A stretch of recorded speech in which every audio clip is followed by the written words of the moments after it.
Hey friends, Elizabeth here from Plant-Based Bride, and I'm back again with another video.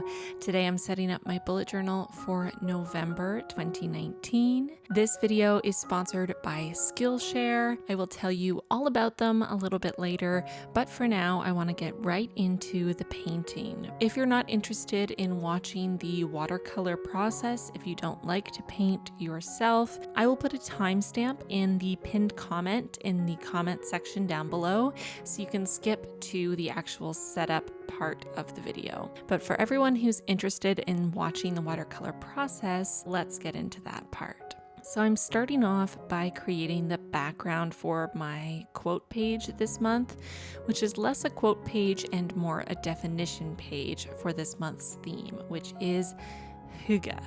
Hopefully I'm pronouncing that right. I watched a bunch of videos of Danish people saying the word and I practiced, so hopefully that is correct. So this month's theme is Hygge, and this is a Danish word that doesn't have an exact translation in English, but it is most similar to our understanding of coziness. So as some of you may know, especially if you follow me off of YouTube, maybe on my other social media like Instagram, or if you are one of my patrons, I have had an absolutely hectic October, not the least of which being that my sister got married halfway through the month and I was her matron of honor. So I had a lot going on with that.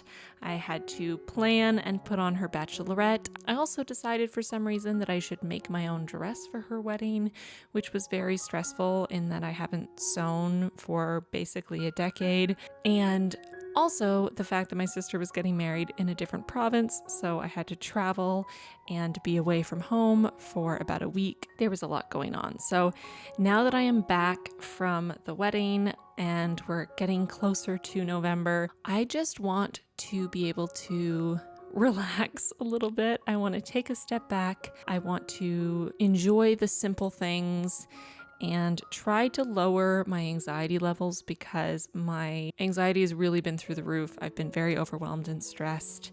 So I want to try to reduce that. And part of how I'm hoping to do that is by having a more simplified November setup and also trying to create this Hygge theme so that I can maybe subconsciously influence my mind to maybe follow the tenets of Hygge a little more in my day-to-day life so that I can maybe just calm down a little bit because I really need it.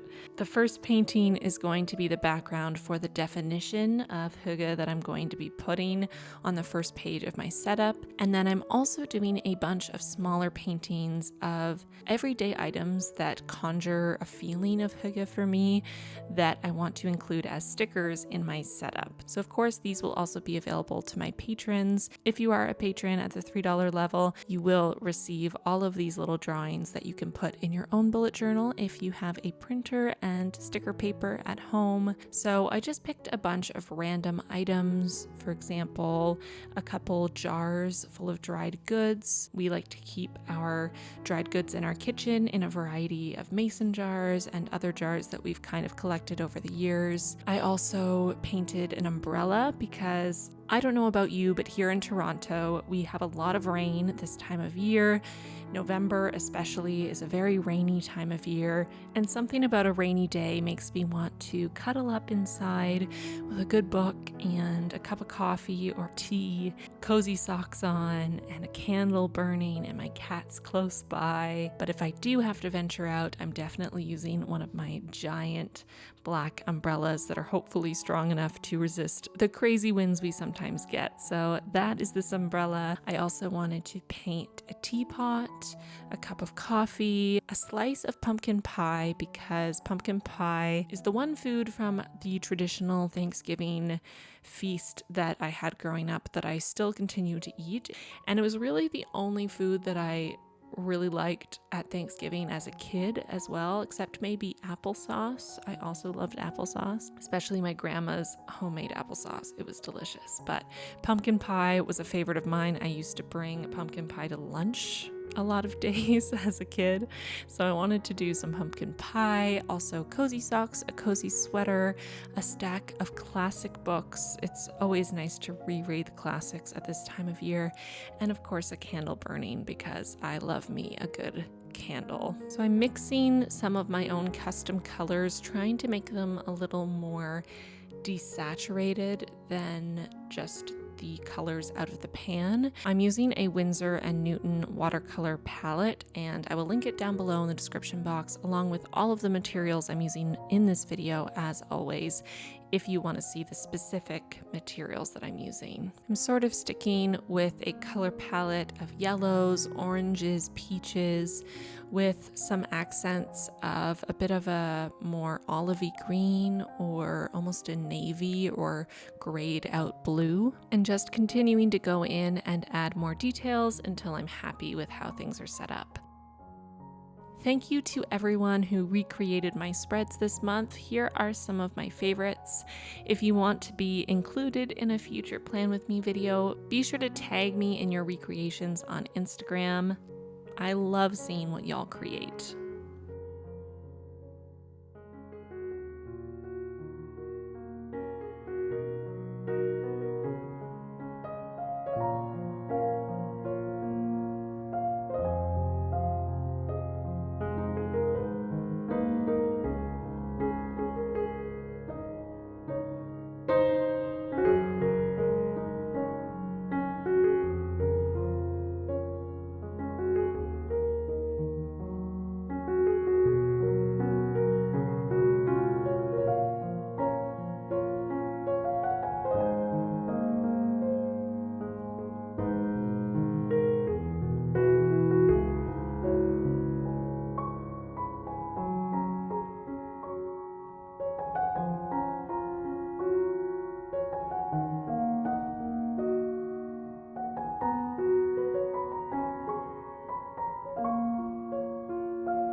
Now I'm going to put both paintings aside and let them dry overnight to make sure that they are fully dried before I do anything else with them.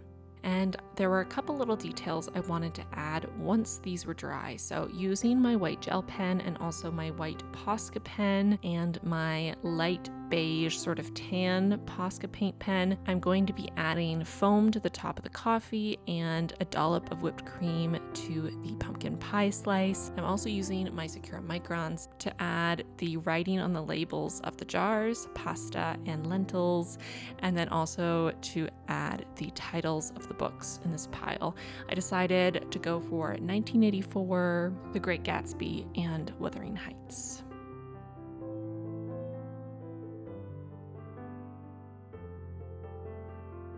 I scanned my first painting into my computer and printed it out just on regular printer paper so that I could do the lettering for the definition. So the definition that I collected, sort of amalgamated from different sources, was a Danish word that has no English translation. The closest we can get is coziness. It is a feeling more than a word. It is the concept of creating warmth, connection, and well-being, the ritual of enjoying life's simple pleasures, of making the ordinary meaningful.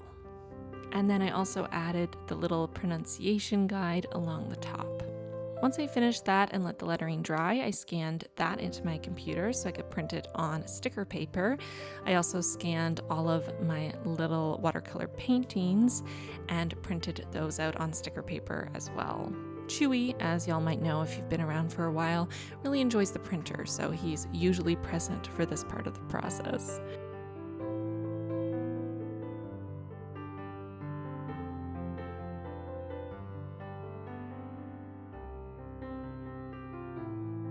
So I'm just cutting out my large Hygge definition sticker and popping it on the opposite side from where my cover page is going to be for the month. And now I'm going to start making my cover page.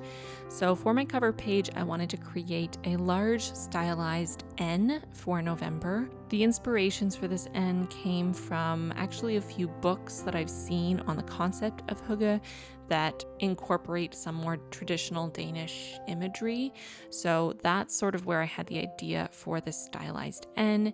And then I just lettered November under that in a simple monoline. As for the actual cover page art, I decided to create a line art Hygge family portrait. So this is my husband and myself in our cozy bed with all our pillows. We love to have about 1 million pillows on our bed when we're just cuddling there. We're both wearing nice warm sweaters. We both have a cup of tea. A tradition of ours is to have some sleepy time tea before bed. So we both have our steaming hot teas. And then we have our kitties close by. So Yoda's curled up on the bed sleeping, and Chewy's sitting just off the side of the bed, protecting us from any monsters who may want to pop under there. I plan on alternating throughout the month between full watercolor images that I'm painting and line art drawings that I'm adding just a touch of color through watercolor. So in the setup you're watching in this video, this is the only line art drawing I've done so far, but I will be doing more throughout the month, so it won't stand out quite so much as the only line art drawing as the month goes on. I used my watercolors to add some accents to my stylized N, just a couple little botanical additions that sort of draw from my definition page on the other side. And then I also used my watercolors to add just a little bit of color to my line art drawing, mainly my hair, my red hair pulled up in a scrunchie to a top knot, as my hair is 90% of the time, my husband's brown hair. I'm wearing a mustard sweater and he's wearing a green sweater, and then just a touch of gray to add the shadows on our 2 black kitties. I would love to know what items or people or smells or sounds encourage a greater sense of Hygge for you in your life, so let me know in the comments down below. So now that I'm finished with my cover page, I'm moving on to my calendar page and my trackers. I decided to combine these onto one 2-page spread this month to just keep it very simple and easy to use. My notebook is a B5 journal, which is slightly larger than a standard A5, so I'm able to fit an entire calendar that's still usable for me on one page. But depending on the size of your notebook and how much space you tend to need in a monthly, you may not have enough room to do this. I'm also setting up my trackers on the right side. This month I'm going to be tracking my moods, stretching, and also my Hygge level for each day. On a scale of 1 to 5, how much did I embrace the concept of Hygge in my day? And I'm hoping that by including this in my tracker, I'll be even more likely to slow down, take some deep breaths, and enjoy the simple things throughout the month. As you'll know if you've been here for a while, I like to do my trackers in a line art graph style. As always, if you check out my Instagram, you can see partially completed and sometimes fully completed trackers, so you can get more of an idea of what these look like when I'm actually using them. Once I have the basics set up, I'm going to figure out where I want my stickers to go. I think I'm going to make the left side look like a shelf in my kitchen with a couple goodies lined up, my dry goods, my teapot, and my slice of pumpkin pie. On the right side of the page, I had my little coffee cup with the foam, my umbrella, and my little socks. Just a little quote by MHN, which I felt fit this theme really well. The quote is, "May today be one of those days where you see the light in the little things." And now all that's left to do is to set up the first weekly of the month. Again, I'm keeping this super simple. So I'm doing my standard 2-page setup of my rolling weekly. If you're not familiar with this weekly setup, I will link the video where I explain it, as always. But essentially, I'm just going to set up spaces for each day of the week on the left side to write out events and day-specific tasks. And then the right side of the page is going to be a running task list that I'm going to use throughout the week to track recurring tasks or tasks that are not necessarily day specific, and just keep track of when I'm completing or working on these tasks. Before I show you the final flip through, I want to speak to you very briefly about today's sponsor, Skillshare. This video is kindly sponsored by Skillshare. For me, painting and drawing and journaling are a big part of how I slow down my mind and find a way to appreciate where I'm at right in this moment. Skillshare has so many classes that can teach you brand new skills, whether they're artistic, creative skills that you can use in your bullet journal, or even skills that you can use in your career. Premium membership gives you unlimited access so you can join the classes and communities that are just right for you and your life. I just started taking Kat Coquillette's Modern Watercolor Techniques class, and I'm really enjoying it so far. Kat has a lot of great experience to share, and I'm really getting a lot out of her tips and tricks. I would highly recommend you check this class out if you're new to watercolor or just want to improve your skills. Skillshare is also really affordable, especially when you compare it to in-person classes or workshops. An annual subscription will run you less than $10 a month.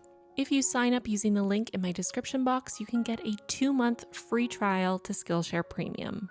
Thank you so much to Skillshare for sponsoring this video. I also want to take this moment to extend a heartfelt thank you to my patrons for your support. Extra special thank you to our newest patrons, Logan, Tegan, Brianna, Monica, Erica, Loren, Janae, and Caitlin. Welcome to the squad. If you want to join the Plant-Based Bride Patron Squad, check out the link in the description box or tap that link in the card. We would love to have you. Here is the final flip through of my November setup. As I said, I wanted to keep it very simple and calming to use and look at. After the very hectic month that was October, I'm really trying to reel it back and help myself take it a bit more easy in November. Thank you so much for watching this video. Don't forget to give it a like if you made it this far. Leave a comment down below including an emoji that represents Hygge for you in your life, and subscribe if you haven't already. Thank you so much for watching. I hope you're having a beautiful day or night wherever you are, and I will see you very soon in my next video. Bye, friends. If you're looking for something else to watch, I recommend you check out this video or this video.